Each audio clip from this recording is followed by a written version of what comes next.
Just 2 hours before midnight in London and the new century there, we go to ABC's Charles Gibson, who is on the Thames. Charles.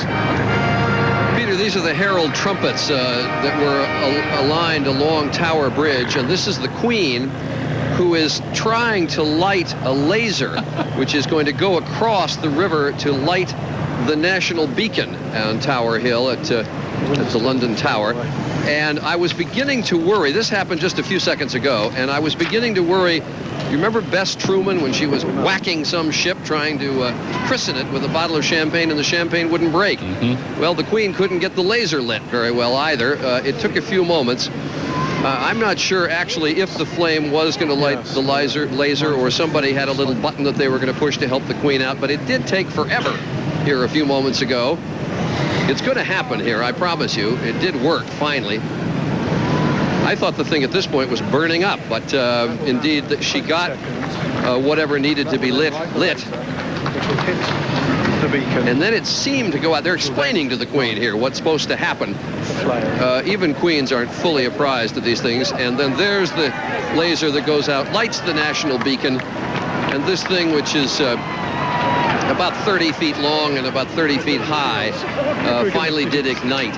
As we mentioned a little earlier, there are 300 of these beacons all around England that have been lit at various stages during the day. This by far the largest, and they will burn right up until midnight when they will be extinguished. This is all part of a fundraising effort that's going on throughout Great Britain. And these are live pictures now from the Tower of London, which of course is one of the great tourist attractions in England. We mentioned a little earlier the guards there are dressed like the beefeaters who are so familiar to Americans who happen to catch a glimpse of a gin bottle now and then. And it is of course the home of the British Crown Jewels, which is one of the most magnificent, if not the most magnificent, I guess, gathering of jewels in the world. And of course the Tower of London had a somewhat sordid past because it was a prison where many British nobility were at various times imprisoned, and various English scoundrels were held there as well. Thanks, Charlie. We'll come back to you very shortly. It was wonderful to see that beacon there and be reminded of what Prime Minister Blair thinks of as the new sort of relationship between government and private industry, this great beacon of fire, and there on the edge, British gas. Now, not very far from where Charlie is of course, the Royal Observatory at Greenwich. We've talked a lot about time today. We've asked Robert Krulwich to come back and join us today. First, to answer a couple of questions. Yes. Sir, please. Sure. What's the most famous clock in the world among aficionados? Among aficionados, we call it the H3. H4?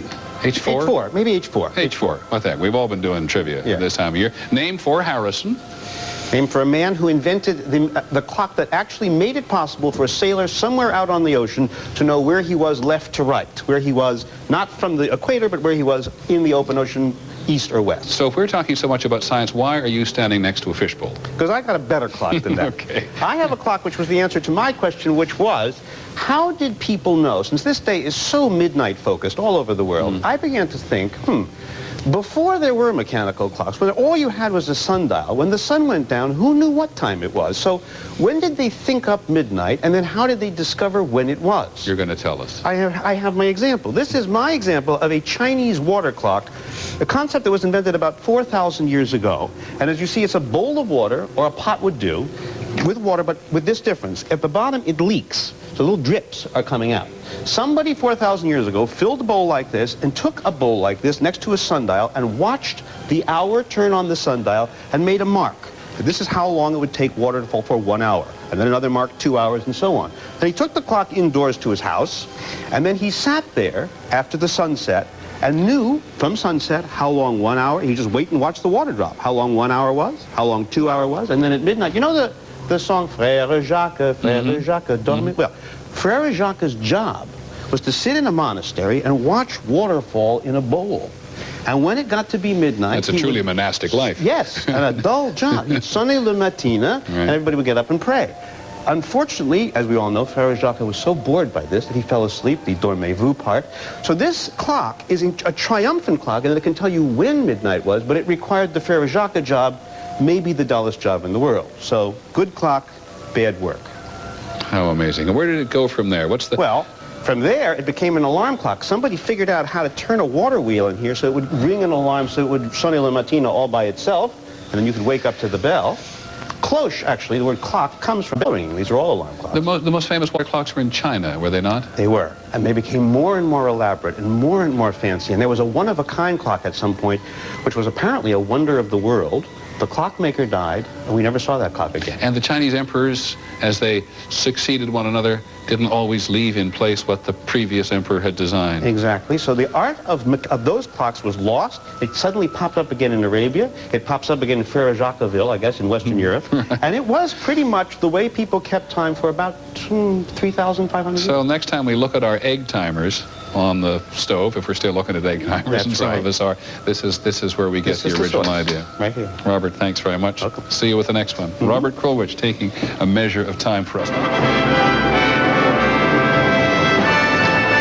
We're back to London, where they will soon celebrate midnight. The Queen, almost 50 years on the throne, inside the Millennium Dome, which the British Prime Minister Tony Blair said was going to show the world that the British can still do things as big and as well, if not better than anyone.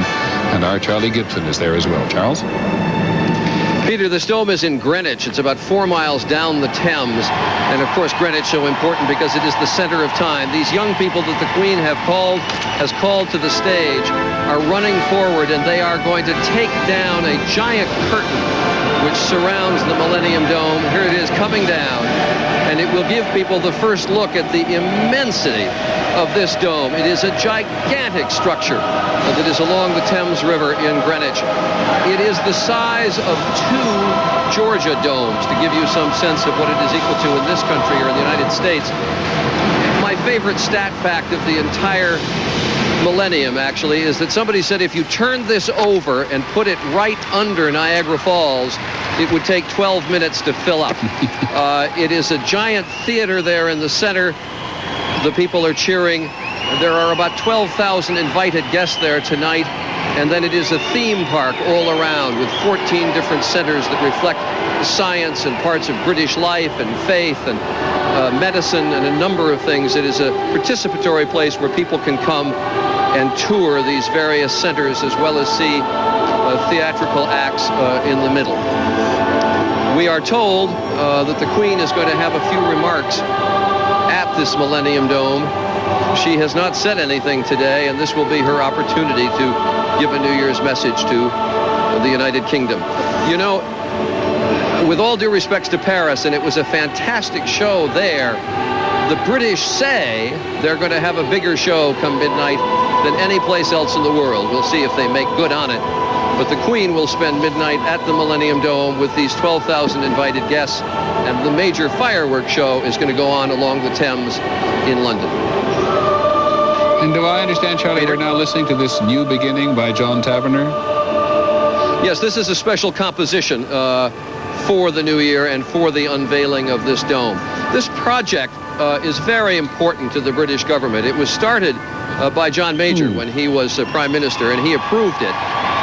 Then Tony Blair came in, the Labour government, and they endorsed it as well because it is so important to this country to be seen as modern, very much in the 21st century, not just a relic of the past.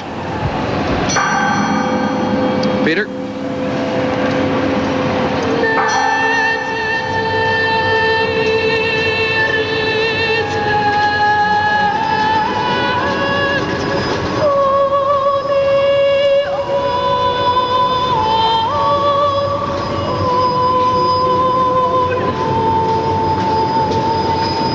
Our coverage will continue in just a moment. Peter, welcome back to London. We are now, I know you have a raft of clocks in the New York studio. We have but one, but it's the most famous clock in the world, I think, Big Ben, which indicates that we have 5 minutes till midnight here in London. The estimates of the crowds here along the Thames have been 2 million, 2.5. I don't know. That seems conservative to me because this celebration, when the fireworks start going off in London, is going to cover a 4-mile stretch of the Thames River. And the crowd is literally 75, 100 deep all along the river. an extraordinary sight is Westminster Bridge. I hope we have a picture of it that you can see, because it is absolutely jammed with people. It is chock-a-block solid with people, and all of the bridges up and down the Thames are the same way, as well as the northern embankment of the river, the southern embankment as well. Now, as you have concentrated on other cities properly, things have gone on here. Prime Minister Tony Blair, not too long ago, was along the side of the river.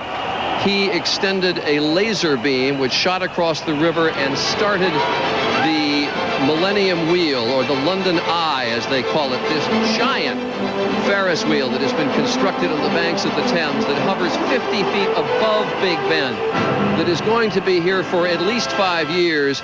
I think it is equivalent to what happened in 1889 when the French unveiled the Eiffel Tower. Some people hate it, many people love it, but I think it will be a permanent fixture here in London. It symbolizes the clock, the passing of time. It is also very modern. It is participatory, and that people will eventually be able to ride on it, even though it didn't pass safety inspections yesterday. They've gotten this thing up in just a few weeks, and it will be, I think, a symbol of modern London. And Tony Blair wants London to be seen as modern. Now, I want to give you some explanation of what they're going to try to do in 2 minutes. The sun, as the Earth spins around, the sun is actually traveling across the sky at about a mile every 2.5 seconds. They are going to light the Thames on fire. It is called a river of fire, as they have branded it. The fireworks will start at Tower Bridge, and for 4 miles they will travel right down the river. It will appear as if the river is on fire, because it is the fireworks will be moving at the same speed as the sun across the sky, and they will cover 4 miles in 10.8 seconds with rockets that will blanket the sky at a height of 200 feet. That will be as Big Ben is chiming midnight. And then after that, there's going to be about 15 minutes of fireworks. The Britishers say this is, modestly say, this is the largest fireworks show in the history of the planet. They have 39 tons of fireworks. They're going to set off 45 major fireworks every second. So we have 1 minute to go. This is going to be quite a show. Now, Big Ben has a little bit of preliminary music that comes just before the bells start to bong. That is going to start shortly, and then the Britishers say will come the silence, which is about 1 or 2 seconds before you hear the 12 bongs of midnight. And as that begins, the river of fire will extend right up the Thames River. As we say, the crowds are very thick. The mood is very anticipatory. This should be quite something to see.